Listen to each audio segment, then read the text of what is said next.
কি হতো? আমি যে হাঁটতে পারছি না। রোজ রোজ তোর জন্য স্যারের ব্যাখ্যা গোপনে খেতে পারবো না। থাক তোরা যা, আমি একাই এক্ষুনি যাবো। আচ্ছা থাক।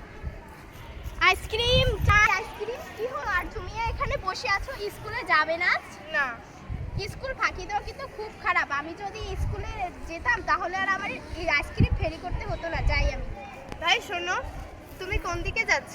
ওই বাজারের দিকে যাচ্ছি।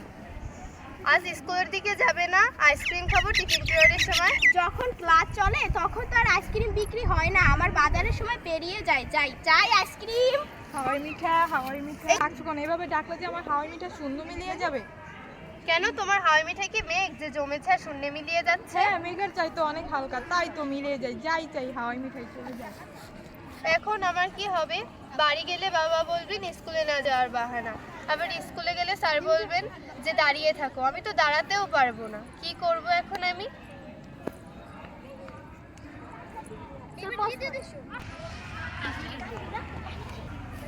আচ্ছা সাবু, এদিকে শোনো। হ্যাঁ স্যার।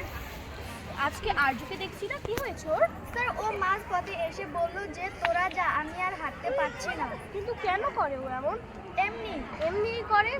আর এই সময় তোমার কি মনে হয় কোনো সমস্যা নাকি ও এসব ইচ্ছে করেই করে? স্যার ও হঠাৎ করে বলে আমি আর যেতে পারছি না, তোরা দাঁড়া। তখন ওয়ার্নিং বেল বেজে গেছে, তখন কি আর দাঁড়ানো সম্ভব? তাই তো চলে আসি, সেটাই ভালো না স্যার? কোথাও যেন একটা সমস্যা মনে হচ্ছে। স্যার ওই ছেলেটার সাথে আমারও দেখা হয়েছে। কোথায়? ওই যে পলাশতলির আমবাগানের ওখানেই বসে আছে, আমার সাথে নানান কথা। নানান কথা? তাহলে স্কুলে আসলো না কেন? এক সময় বললো তুমি কি স্কুলের দিকে যাবে, আমি বললাম না, এখন বাজারে যাব, তারপর টিফিন পিরিয়ডের পর স্কুলের দিকে যাব। ও কি এখনো ওখানে আছে? জানি না স্যার। ও চলো তো যাই। পাখি, একটু নিচে নেব না? তোমার সাথে কথা কই। আমাকে নিয়ে যাবে স্কুলে? সাবু সোমেনারা কেউ নিয়ে গেল না, তুমি নিয়ে যাবে? মেঘ, একটু এদিকে আসো না, তোমার কোলে করে স্কুলে যাব। ছোট পাখি চন্দনা, দেখতে পাচ্ছ না আমি একা বসে আছি? শালিক, তুমিও দেখতে পাচ্ছ না আমি একা বসে আছি?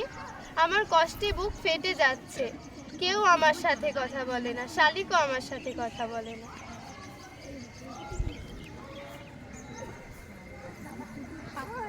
কাঁদছো কেন? তোমার কি হয়েছে? কাঁদছিস কেন? স্যারকে বল না। ভয় নেই, বলো বাবা বলো। আমি না বেশি দূর পর্যন্ত হাঁটতে পারি না, হাঁটতে গেলেই আমার পা দুটো অবশ হয়ে আছে। এ কথা তোমার বাবা মাকে জানাওনি? বাবাকে জানিয়েছি, বাবা বলেছেন হাঁটলেই ঠিক হয়ে যাবে। দেখি পা দুটো দেখি। তোমার পাটা অনেক চিকন হয়ে গেছে, তো মনে হচ্ছে কি রোগ?